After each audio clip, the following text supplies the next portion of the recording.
লক্ষ লক্ষ টাকা খরচ করে সরকারি ব্যয়ে করা হয়েছিল পথের সাথী। শান্তিপুরের এই পথের সাথী এখন ভুতুড়ে বাড়ি নাকি অন্য কিছু, নাকি আফ্রিকার জঙ্গল, তাই বুঝে ওঠা দায়।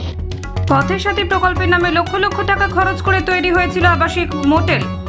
সেই মোটেল এখন হয় ভূতের বাসা, না হয় দুষ্কৃতীদের আস্তানায় পরিণত হয়েছে।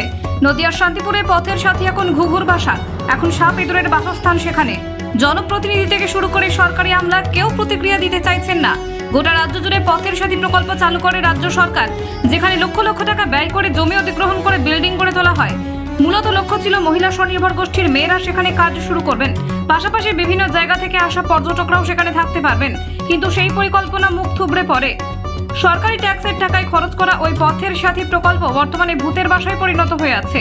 জঙ্গল আগাছায় ভর্তি রয়েছে গোটা এলাকা।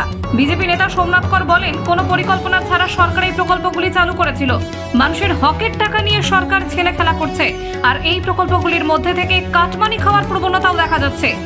এই রকম পরিস্থিতিতে গভর্নমেন্টের যে পরিকল্পনা করে কাজ করার দরকার, পশ্চিমবঙ্গ সরকার তার বিগত যে বছরগুলোতে কোনো এই ধরনের পরিকল্পনা করে কাজ করেনি। সমস্ত কাজগুলোই তার হচ্ছে পরিকল্পনাহীন কাজ।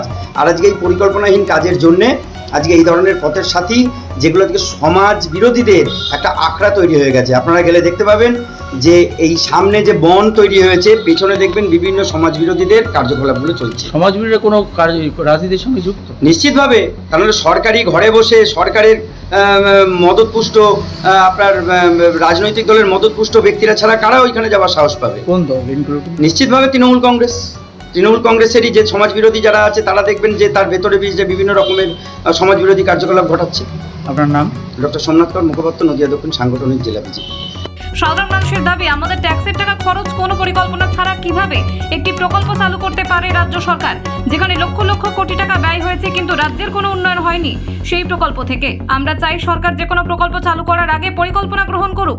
যে সরকারের এই যে প্রকল্পগুলো, শুধু প্রকল্পের লিস্ট লম্বা করার জন্য সরকার একটার পর একটা প্রকল্প বের করছে, কিন্তু সেই প্রকল্পগুলোর পেছনে সাধারণ মানুষ সেইটার থেকে বেনিফিটেড হবে সেটার কোনো সুস্পষ্ট কোনো পরিকল্পনা নেই। ঠিক আছে, তো যার জন্য এই জায়গাগুলো কী হচ্ছে, শুধুমাত্র আমাদের সাধারণ মানুষের ট্যাক্সের টাকায় এই একটার পর একটা প্রকল্প বের করছে শুধুমাত্র প্রকল্পের লিস্ট লম্বা বানানোর জন্য, কিন্তু সেটা থেকে সাধারণ মানুষ উপকৃত হচ্ছে না, বরঞ্চ এই জায়গাগুলো সাপের বাসা বা দুষ্কৃতীদের আস্তানাতে পরিণত হয়েছে।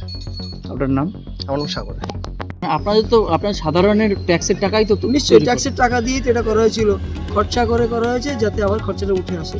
তো এইভাবে লক্ষ লক্ষ টাকা খরচা করে সরকারি জায়গা সংস্থা যদি সেটা অপরিষ্কার রাখে, এটা দেখতেও যেমন খারাপ, তেমনি ইনকামও তো বন্ধ হয়ে থাকে। তো টাকা যদি সরকারের তদারকি করে এটা চালু করার ব্যবস্থা করে, অনেক লোকের উপকার হবে। ওই লোক যারা বাইরে থেকে আসে সেখানে আশ্রয় নিতে পারবে, সরকারি সহযোগিতা পাবে। এটা লক্ষ্য করুক সরকার, এইটাই চাইছে। আপনার নাম? আমার নাম সুকান্ত। যদিও এই বিষয়ে শান্তিপুরের বিধায়ক ব্রজকিশোর গোস্বামী কোনো প্রতিক্রিয়া দিতেই চাননি। অন্যদিকে ব্লক উন্নয়ন আধিকারিকের কাছে বিষয়টি জানতে চাওয়া হলে তিনি বলেন, ওই দফতর আমাদের মধ্যে নেই, তাই আমি এই বিষয়ে কোনো প্রতিক্রিয়া দেব না।